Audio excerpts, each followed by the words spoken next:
Hello दोस्तों, new study आगे channel में डेली करंट अफेयर्स की क्लास में आपका स्वागत है। तो आज हम 14 अक्टूबर के जितने भी करंट अफेयर्स के क्वेश्चन बनेंगे वो हम इस वीडियो के माध्यम से डिस्कस करेंगे और आप लोग इस वीडियो को शुरू से लेकर अंत तक जरूर देखिएगा। तो हमारा जो पहला क्वेश्चन है वो विश्व प्रवासी पक्षी दिवस कब मनाया जाता है? तो ये 14 अक्टूबर को मनाया जाता है। दोस्तों ये 2 बार मनाया जाता है, एक तो 13 मई को मनाया जाता है, ठीक है, और एक 14 अक्टूबर को मनाया जाता है। ये साल में 2 बार दोस्तों विश्व प्रवासी पक्षी दिवस मनाया जाता है।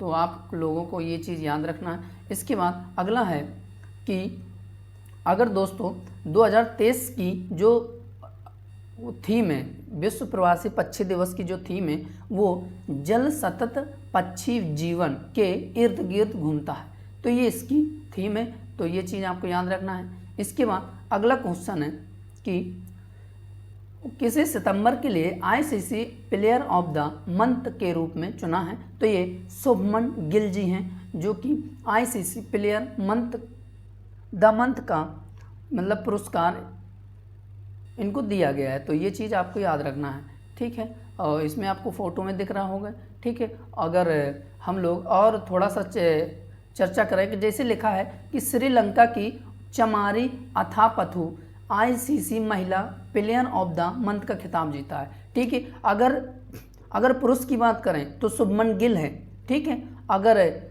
ठीक है, ये शुभमन गिल हैं। अगर महिला की बात करें तो ये अथापथु जी हैं, ठीक है, अथापथु, ठीक है, ये श्रीलंका के हैं, ठीक है। तो ये चीज़ नहीं याद रखिएगा, ठीक है।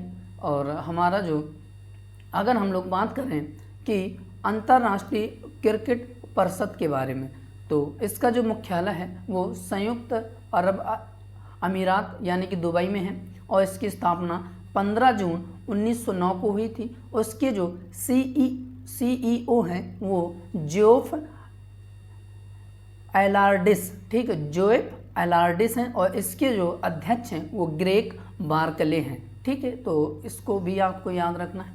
इसके बाद अगला है कि नाइट फ्रैंक इंडेक्स में मुंबई किस स्थान पर है?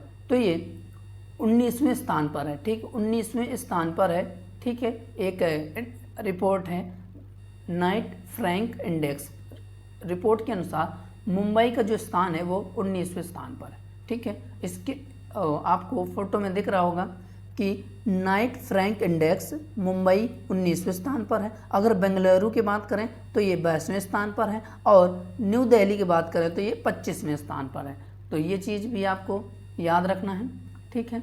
और इसके बाद अगला क्वेश्चन है हमारा कि अक्टूबर 2023 में सेना प्रमुख जनरल मनोज पांडे ने किस प्रतिष्ठित प्रेसिडेंट्स कलर्स से सम्मानित किया है?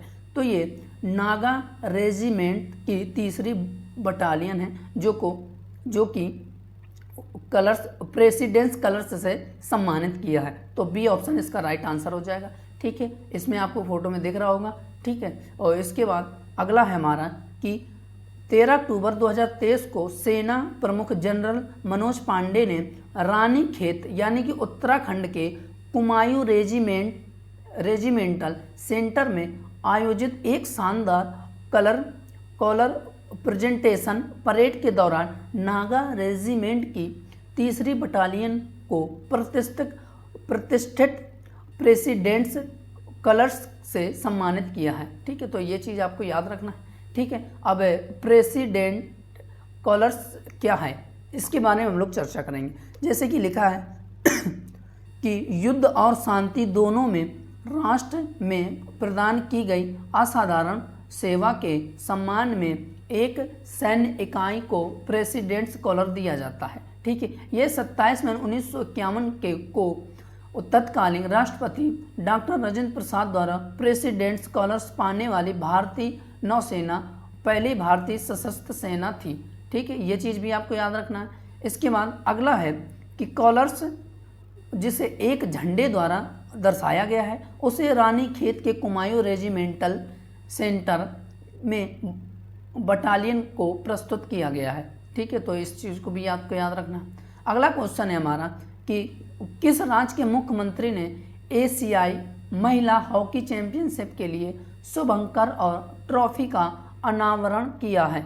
तो ये झारखंड राज्य के मुख्यमंत्री ने। ठीक है, तो ए ऑप्शन इसका राइट आंसर हो जाएगा। ठीक है, अगला है एडिशनल इन्फॉर्मेशन है, उस पर भी हम लोग चर्चा करेंगे। जैसे कि मुख्यमंत्री हेमंत सोरेन ने रांची में एशियाई महिला हॉकी चैंपियनशिप के शुभंकर, जूही और ट्रॉफी का अनावरण किया है। और रांची में 27 अक्टूबर से 14 नवंबर तक चलने वाली अंतर्राष्ट्रीय हॉकी चैंपियनशिप के करीब 13 देश इसमें हिस्सा लेंगे। ठीक है, ये चीज़ भी आपको याद रखना है। और अगर हम लोग एशियाई महिला हॉकी चैंपियनशिप के बारे में चर्चा करें, जैसे कि लिखा है महिला एशियाई चैंपियनशिप ट्रॉफी अपने 7वें संस्करण में पहली बार भारत में आयोजित की जाएगी। ठीक है, यह झारखंड की राजधानी रांची द्वारा आयोजित पहला अंतर्राष्ट्रीय हॉकी टूर्नामेंट भी है। ठीक है, और इसमें जो देश हैं जैसे जापान है, दक्षिण कोरिया है, और चीन है, और मलेशिया है, थाईलैंड है, और भारत की महिला टीमें। ठीक है, तो इस संस्करण में जो कि इसका 7वां संस्करण में दोस्तों ये जितने भी टीम हैं तो ये इसमें भाग लेंगे। ठीक है, अगर इसके बाद अगला है कि विश्व हॉकी रैंकिंग में भारत 8वें स्थान पर है। अगर विश्व रैंकिंग में बात करें तो भारत किस स्थान पर है दोस्तों? ये 8वें स्थान पर है, तो ये चीज़ आपको याद रखना है। ठीक है, 8वें स्थान पर है। ठीक है, और इसके बाद भारतीय महिला हॉकी टीम की कप्तान वो सविता पुनिया हैं। ठीक है, ये चीज़ भी आपको याद रखना है कि भारतीय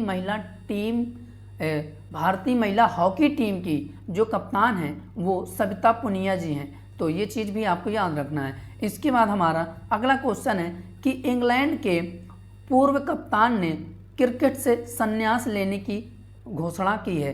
तो ये एलिस्टर कुक जी हैं, जो कि इंग्लैंड के प्लेयर हैं, ये मतलब कि पूर्व कप्तान हैं। ठीक है, तो इन्होंने क्रिकेट से संन्यास लेने की घोषणा की है। ठीक है, तो ये चीज़ आपको याद रखना है। और इसके बाद अगला है कि क्रिकेट के दिग्गज खिलाड़ी इंग्लैंड के पूर्व कप्तान एलिस्टर कुक ने आधिकारिक तौर पर खेल से संन्यास लेने की घोषणा कर दी है। कुक ने पहले एक शानदार विरासत को पीछे छोड़ते हुए 2018 में अंतर्राष्ट्रीय क्रिकेट से संन्यास ले लिया था। ठीक है, इन्होंने दोस्तों अंतर्राष्ट्रीय क्रिकेट से भी संन्यास ले लिया था, और जितने भी अब तो क्रिकेट होंगे, कोई भी वर्ल्ड कप हो, कुछ भी हो, उसमें से इन्होंने संन्यास ले लिया है। ठीक, उसके पहले 2018 में अंतर्राष्ट्रीय क्रिकेट से संन्यास ले चुके थे। इसके बाद अगला है कि भारतीय सेना के द्वारा किस ग्लेशियर पर पहला मोबाइल टावर स्थापित किया गया है? तो ये चीज़ दोस्तों मोस्ट इम्पोर्टेंट रख लीजिए, क्योंकि जो चीज़ भारत में पहली बार हो रहा है वो चीज़ तो एग्जाम में पूछा ही जाता है।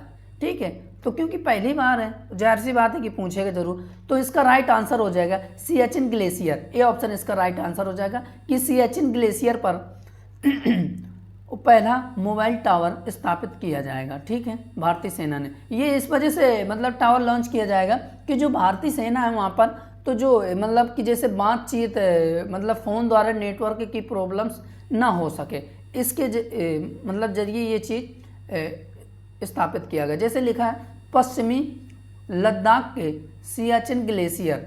ठीक है, और ये 5500 फीट की ऊंचाई पर सेना के सिग्नल रेजिमेंट के जवानों ने भारत संचार निगम लिमिटेड के कर्मियों की मदद से मोबाइल टावर लगा दिया है। ठीक है, अगर सियाचिन ग्लेशियर की बात करें कि कहाँ पर है तो ये लद्दाख में है। ठीक है, ये चीज़ आपको याद रखना है। ठीक है, और इसके बाद अगला क्वेश्चन है कि लड़कों में विश्व जूनियर रैपिड शतरंज चैंपियनशिप किसने जीता है? तो ये रौनक साधवानी है, जो कि मतलब पुरुषों में लड़कों में विश्व जूनियर रैपिड शतरंज चैंपियनशिप का खिताब जीता है। तो ये इसमें आपको इमेज में दिख रहा होगा। इसके बाद अगला है कि लड़कियों में, ठीक है, तो लड़कियों में विश्व जूनियर रैपिड शतरंज चैंपियनशिप का खिताब किसने जीता है? तो ये गोहर वेदुल्लायप्पा है ना। एक बार फिर से थोड़ा सा वैसा और नाम है। जैसे लिखा है कि गौहर वेदुल्लाह एवा, ठीक है, गौहर वेदुल्लाह एवा, ठीक है। तो बी ऑप्शन इसका राइट आंसर हो जाएगा। ये जूनियर रैपिड शतरंज चैंपियनशिप लड़कियों में इसने ये खिताब जीता है, तो बी ऑप्शन इसका राइट आंसर हो जाएगा, ठीक है। ये इमेज में आपको दिख रहा होगा, ठीक है। और इसके बाद अगला है कि विश्व जूनियर रैपिड और ब्लिट्ज शतरंज चैंपियनशिप 2023 लड़कियों के वर्ग में अजरबैजान की दोस्तों ये खिलाड़ी हैं, ठीक है। अजरबैजान की गौहर बेयुल्लेगेवा को प्रभावशाली स्कोर के साथ विजय रही हैं, ये चीज़ आपको याद रखना है। इसके बाद अगला क्वेश्चन है कि किस हॉलीवुड अभिनेता को भारतीय अंतर्राष्ट्रीय फिल्म महोत्सव 2023 सत्यजीत रे excellence in film life time award दिया जाएगा? तो ये माइकल डगलस, ठीक है, माइकल डगलस हैं जो कि हॉलीवुड के अभिनेता हैं, ठीक है। ये चीज़ आपको याद रखना है, इनको ये अवार्ड दिया जाएगा, ठीक है। ये इमेज में आपको दिख रहा होगा। अगला है कि हॉलीवुड अभिनेता माइकल डगलस को गोवा में आयोजित होने वाले 54वें अंतर्राष्ट्रीय फिल्म महोत्सव में प्रतिष्ठित सत्यजीत रे एक्सीलेंट इन फिल्म लाइफ टाइम अवार्ड से सम्मानित किया जाएगा। तो आप लोगों को ये चीज़ याद रखना है। तो दोस्तों 15 अक्टूबर के जितने भी क्वेश्चंस थे वो हमने डिस्कस कर लिए हैं। अगर ये वीडियो दोस्तों आपको पसंद आई हो तो एक बार लाइक शेयर सब्सक्राइब जरूर करिएगा। इसके बाद हम लोग अगली क्लास पर मिलेंगे, तब तक के लिए जय हिंद जय भारत। और एक दोस्तों एक चीज़ और भी बता, आप लोगों को भी पता होगा कि आज से 15 अक्टूबर से नवरात्र भी चालू हो गई हैं, तो सभी लोगों को मेरी तरफ से नवरात्र की हार्दिक शुभकामनाएं। और मैं आशा करता हूं कि माता रानी से कि आप लोगों का बहुत ही जल्द सिलेक्शन हो जाए, तो यही आशा करता हूं, ठीक है दोस्तों। तो धन्यवाद, थैंक यू।